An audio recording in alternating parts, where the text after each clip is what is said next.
आज Doubtnut app download करें। Doubtnut पर अपने सभी गणित, रसायन विज्ञान, भौतिक विज्ञान और जीव विज्ञान के डाउट्स का करो सफाया। बस प्रश्न की फोटो खींचो, एक ही प्रश्न को क्रॉप करो और तुरंत वीडियो सोल्यूशन पाओ। अभी डाउनलोड करें। नमस्कार दोस्तों, हमारा आज का प्रश्न है विभिन्न चरणों वाली आहार श्रृंखला के उदाहरण लिखिए।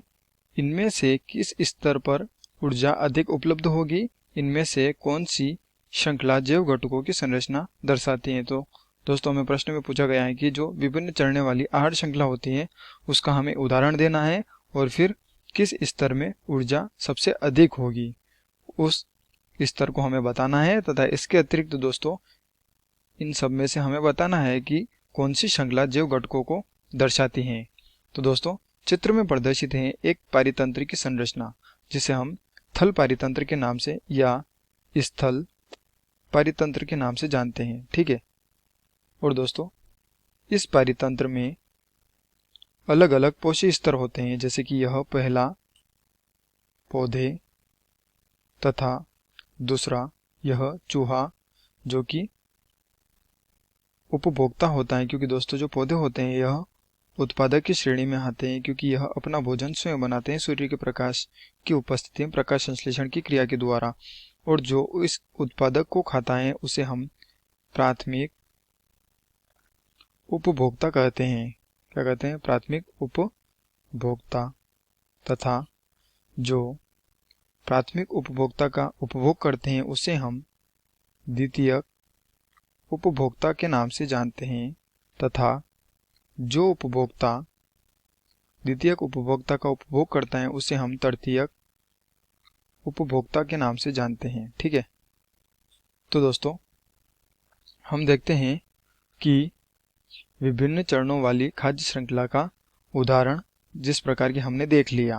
पहला होता है उत्पादक। तो दोस्तों, हम यहाँ पर लिख लेते हैं विभिन्न खाद्य श्रृंखला के उदाहरण। पहला होता है उत्पादक, तथा अगर दूसरी देखें हम तो प्रथम उपभोक्ता, तथा इसके अतिरिक्त द्वितीय उपभोक्ता तथा तृतीयक उपभोक्ता। इसी प्रकार से यह खाद्य श्रृंखला चलती रहती है अपघटक तक। कहाँ तक चलती है यह? अपघटक तक। और दोस्तों, इसमें 5 पोषी स्तर तक यह घटनाएं चलती हैं। कब तक? 5 पोषी स्तर तक। तो दोस्तों, यह तो हो गए इसके उदाहरण। अब देखते हैं कि इनमें से किस पोषी स्तर पर अधिक ऊर्जा उपलब्ध होगी। तो दोस्तों, जिस प्रकार की हमने देखा कि जो पौधे होते हैं वह सूर्य के प्रकाश की उपस्थिति में खाद्य श्रृंखला का निर्माण कर रहे हैं, यानी कि दोस्तों जो खाद्य श्रृंखला का निर्माण होता है वह पौधे से ही स्टार्ट होता है, क्योंकि दोस्तों पौधे ही ऐसे जीव होते हैं जो अपना भोजन स्वयं बनाते हैं, ठीक है। तो दोस्तों, यह लगभग सूर्य से 1 से 2% ऊर्जा लेती है, यानी कि सौर विकिरण को रासायनिक ऊर्जा में परिवर्तित करती है। तो दोस्तों, मान लेते हैं कि पौधे के पास लगभग 1000 किलो कैलोरी ऊर्जा होती है। कितनी? 1000 किलो कैलोरी ऊर्जा। तो दोस्तों, इसका 10% ऊर्जा का स्थानांतरण इन खरगोश में होगा, क्योंकि दोस्तों 10% ऊर्जा नियम के अंतर्गत 10% ही ऊर्जा का स्थानांतरण होता है। तो यह 100 किलो कैलोरी ऊर्जा प्राप्त करेगा। और बाकी की जो 90% ऊर्जा होती है वह 90% ऊर्जा जैविक कार्यों में चली जाती है। कौन से कार्यों में?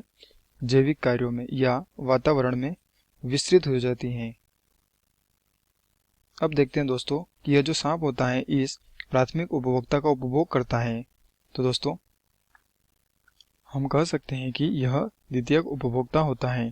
तो इसका 10% ऊर्जा का स्थानांतरण होगा और बाकी का जो 90% ऊर्जा होती है वह जैविक कार्यों में चली जाती है, ठीक है। तो इसका 10% यानी कि 10 किलो कैलोरी ऊर्जा।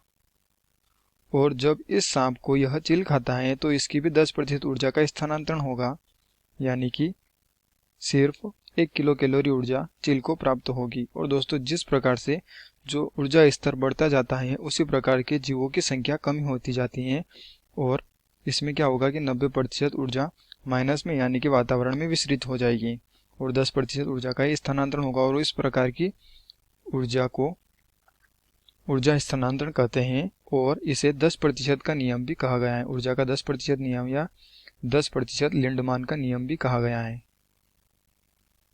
तो दोस्तों, हमने देखा कि जो पौधे होते हैं, उत्पादक होते हैं, इनमें सबसे अधिक ऊर्जा होती है। ठीक है, क्योंकि इसमें 1000 किलो कैलोरी ऊर्जा होती है।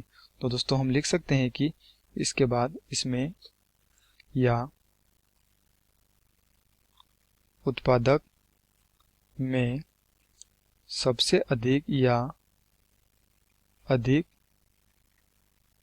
ऊर्जा होती है।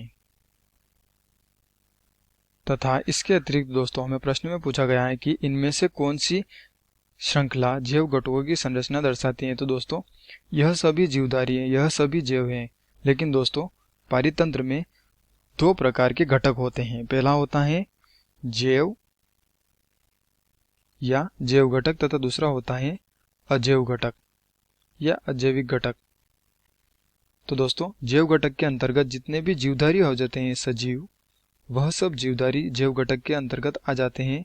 तथा अजैविक घटक के अंतर्गत जैसे कि जिनमें कोई जीव नहीं होता है, जैसे कि वायु या हवा तथा जल और मिट्टी या मृदा। ठीक है, तो दोस्तों जो ये सभी जीवधारी हैं, ये सभी जीवधारी जैव घटक के अंतर्गत आते हैं। तो धन्यवाद दोस्तों, आशा करता हूँ आपको यह उत्तर जरूर समझ में आया होगा।